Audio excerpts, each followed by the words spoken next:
এটা সপোন আছিল দীপক শৰ্মাৰ বয়স তেতিয়া 6-7 বছৰ আমাৰ ওচৰত যেতিয়া সভা হয় কিবা আলোচনা হয় 7 বজাত যদি আলোচনা মই 6-7 বছৰীয়া মই 5 বজাতে গৈ সভাগৃহত উপস্থিত স্কুলৰ কোলা হাফ পেণ্টটো আৰু বগা শাৰ্টটো পিন্ধি আৰু ইয়াত এটা ষ্টিকাৰ থাকে ষ্টিকাৰটো কিহৰ জানানে বগৰী জাম খেজুৰ সব পকেটত ভৰাও ইয়াত দাগ এটা লাগি যায় স্কুলৰ শাৰ্টত আৰু মায়ে এটা পেৰাচুটৰ নাৰিকলৰ তেল আছে তোমালোকে আজিকালি জেলি ব্যৱহাৰ কৰা গতিকে পেৰাচুটৰ নাৰিকল তেল এখোপা মূৰত দি মূৰটো ফনিয়াই দিয়ে আৰু কয় যা ধুনীয়া দেখিছে প্ৰত্যেক গৰাকী মাতৃয়ে ভাবে নিজৰ সন্তান শাহৰুখ খান আৰু ছোৱালীজনী কেটৰিনা কেফ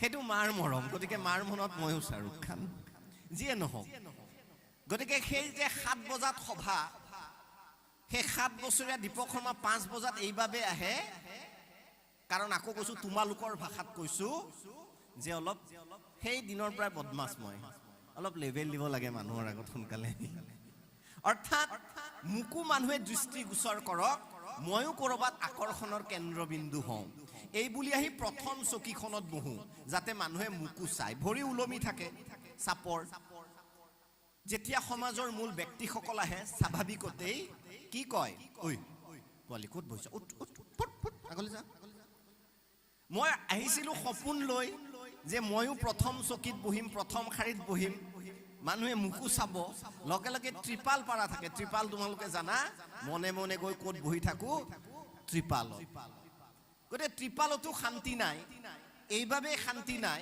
কাৰণ মই যথেষ্ট ক্ষীণ আছিলো মোৰ লগৰ যিকেইটা অকণ শকত আপত ধুৰন্ধৰ আছিলে সিহঁতে এইটো অস্ত্ৰ প্ৰয়োগ কৰিছিলে আগলৈ যা অৰ্থাৎ সেই চকীখনৰ পৰা ত্ৰিপালৰ পৰা আহি বনত বা মাটিত বহি মিটিংখন চাওঁ কোনে কি কয় মই শুনি নাপাওঁ বুজিও নাপাওঁ কিন্তু সেই মাটিত বহি দীপক শৰ্মাই এদিন সপোন দেখে যে মোৰো এদিন আহিব বাপেকে আৰু এটা সপোন আসলে বিভুৰ হৈ স্বপ্ন বিভুৰ হৈ পৰো যে আজি এইখন চকীত বহিব দিয়া নাই এদিন মাতিনি এইখন মাজৰ চকীত বহিব দিব লাগিব আপোনাৰ টাইম আয়েগা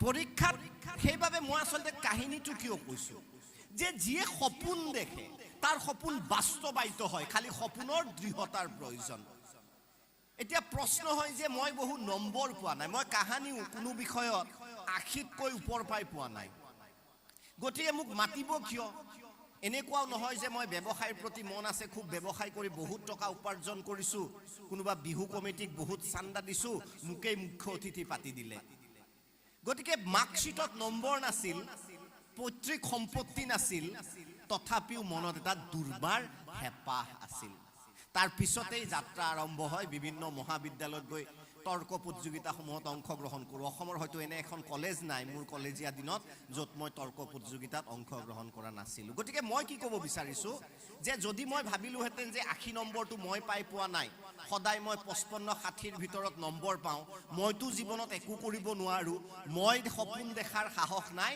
তেনেহ'লে হয়তো মই আপোনালোকৰ সন্মুখত থিয় হ'ব নোৱাৰোঁ গতিকে সফলতাৰ প্ৰথম চৰ্ত আমি কি দেখিব লাগে আমি কি দেখিব লাগে কিমান সপোন ডাঙৰ সপোন আমি কি দেখিব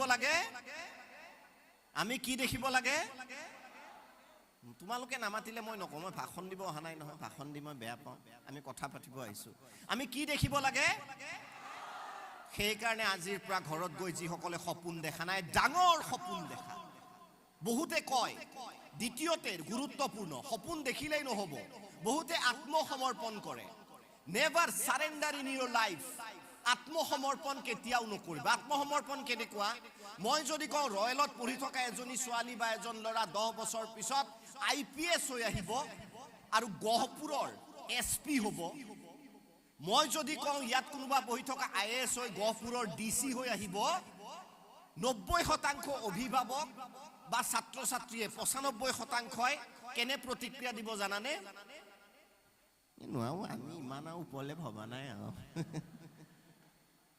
সেইটোকে কয় আত্মসমৰ্পণ বহুত অভিভাৱকে কয় আমি ল'ৰা ছোৱালীক ইমান সুবিধা দিব পৰা নাই নহয়, ক'ত IPS হ'বগে। সফলতাৰ বাবে সুবিধা নালাগে, এই প্ৰশ্নটো ভুল প্ৰশ্ন। সফলতাৰ বাবে কি নালাগে? সুবিধা নালাগে।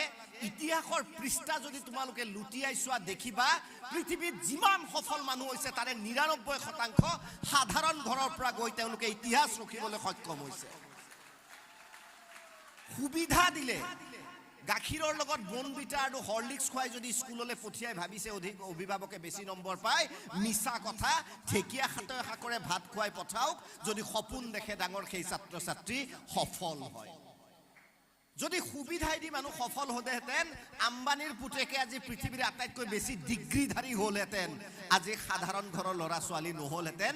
কাৰণ আম্বানীৰ নিচিনা সুবিধা হয়তো আমি কেতিয়াও দিব নোৱাৰোঁ। গতিকে আম্বানীৰ সন্তান চাইণ্টিষ্ট নহয়, আম্বানীৰ সন্তান ডাঙৰ ডিগ্ৰীধাৰী নহয়, কি পাছ কৰিছে ময়ো নাজানো। সেইকাৰণে সফলতাৰ বাবে সুবিধা নালাগে। মনৰ যদি দৃঢ়তা থাকে, তুমি কেঁচা ঘৰৰ পৰাই গৈ, খেৰী ঘৰৰ পৰা গৈ জীৱনত সফলতাৰ পতাকা খুপনি পুতিব পাৰিবা। এজন ৫-৬ বছৰীয়া নাৱৰীয়াৰ পুতেক, তোমালোকে দুবেলা খাবলৈ পাইছা, হাতত এটা স্মাৰ্টফোন পাইছা। এজন নাৱৰীয়াৰ পুতেক ৰাতিপুৱা ঘৰে ঘৰে পেপাৰ বিলায়, বাতৰি কাকত বিলায়, এবেলা খায় এবেলা খাবলৈ নাপায়, খালী ভৰিৰে স্কুল যায়। সেই ছাত্ৰজন যদি, সেই ঘৰৰ ছাত্ৰজন যদি ভাৰতবৰ্ষৰ ১৩ সংখ্যক ৰাষ্ট্ৰপতি APJ আব্দুল কালাম ছাৰ হ'ব পাৰে, তোমালোকে কিয় নোৱাৰিবা? প্ৰশ্নটো তাতেই। কাৰণ তেওঁ যেতিয়া সাগৰৰ পাৰত গৈছিল শিক্ষকৰ সৈতে, তেতিয়া তেওঁ সপোন দেখিছিল যে এই চৰাই কেনেকৈ উৰে, ইয়াৰ ভিতৰৰ মেকানিক্স কি, ইয়াৰ ভিতৰৰ বিজ্ঞান কি, ইয়াৰ ভিতৰৰ ইঞ্জিনিয়াৰিং কি, তাৰ বিষয়ে মই জানিবলৈ উৎসুকতা আছে। দেউতাকে নাও চলাই খেৰী ঘৰত মই ডাঙৰ হৈছোঁ, সেই সপোন মই দেখা নাছিলোঁ। আমাৰ ওচৰৰে, আমাৰ অসমৰে তোমালোকে আৰু এগৰাকী ব্যক্তিৰ নাম শুনিছা, আমেৰিকাৰ প্ৰখ্যাত বিজ্ঞানী এতিয়া ডাক্তৰ ৰুবুল মাউত। নামটো শুনিছা নাই? শুনিছা নাই? ইমান কম মানুহ শুনিছা, বৰ দুখ পালো শুনি। শুনিছা নাই? মোৰো এটা সপোন আছে, পঢ়িছা নাই? মোৰো এটা সপোন আছে, পঢ়িছা নাই? অ' ৰুনু, এই ৰীলটো চাইছা নাই? এই ৰীলটো চাইছা নাই? চকুৰ আলিক চিনি পোৱা নাই? এয়াই দুৰ্ভাগ্য, এয়াই দুৰ্ভাগ্য যে ডাক্তৰ ৰুবুল মাউত তিনিচুকীয়াৰ এখন গাঁৱৰ পৰা পজা ঘৰৰ এজন ল'ৰাই, এতিয়া বয়স বেছি নহয়, 50ৰ ওচৰ পাজৰ হ'ব, তিনিচুকীয়াৰ পজা ঘৰৰ এজন ল'ৰাই অসমীয়া মাধ্যমত পঢ়ি গৈ আজি আমেৰিকাৰ প্ৰতিষ্ঠিত বৈজ্ঞানিক আজি গৱেষণা কৰি আছে আমেৰিকাত। তেওঁৰ বিষয়ে আমি নাজানো, জানিবলৈ ইচ্ছা নকৰোঁ। এয়াই দুৰ্ভগীয়া অসমীয়াৰ কাহিনী। কিন্তু অপ্ৰয়োজনীয় ৰীলসমূহৰ কেৰেক্টাৰ আমাৰ মুখস্থ আছে, কি ডাইলগ দিয়াও আমাৰ মুখস্থ আছে। গতিকে আজিৰ ছাত্ৰ ছাত্ৰীয়ে ভৱিষ্যতে কেনেকৈ সফল হ'ব, সেয়া ডাঙৰ প্ৰশ্ন চিহ্ন। মই নকওঁ যে ৰীল নাচাবা, আজিৰ যুগত চাব লাগিব, কিন্তু ডাক্তৰ ৰুবুল মাউথৰ বিষয়ে জানিব লাগিব। তেখেতৰ এখন কিতাপ আছে, তোমালোক ব্যস্ত ফেচবুক হোৱাটছআপত, তথাপিও সময় উলিয়াবা। আৰু এখন যিখন কিতাপ, মোৰো এটা সপোন আছে, মই বিদ্যালয় কৰ্তৃপক্ষকো অনুৰোধ জনাম যে বিদ্যালয়ৰ হয়তো আছে, লাইব্ৰেৰীতে এই কিতাপখন ৰাখক, ছাত্ৰ ছাত্ৰীৰ বাবে এটা ক্লাছ বনাওক। আমি আজিকালি নম্বৰৰ পিছত দৌৰো, সেই বিষয়টোত মই আহিম যে প্ৰত্যেক ছাত্ৰ ছাত্ৰীয়ে কিতাপ পঢ়াটো বাধ্যতামূলক।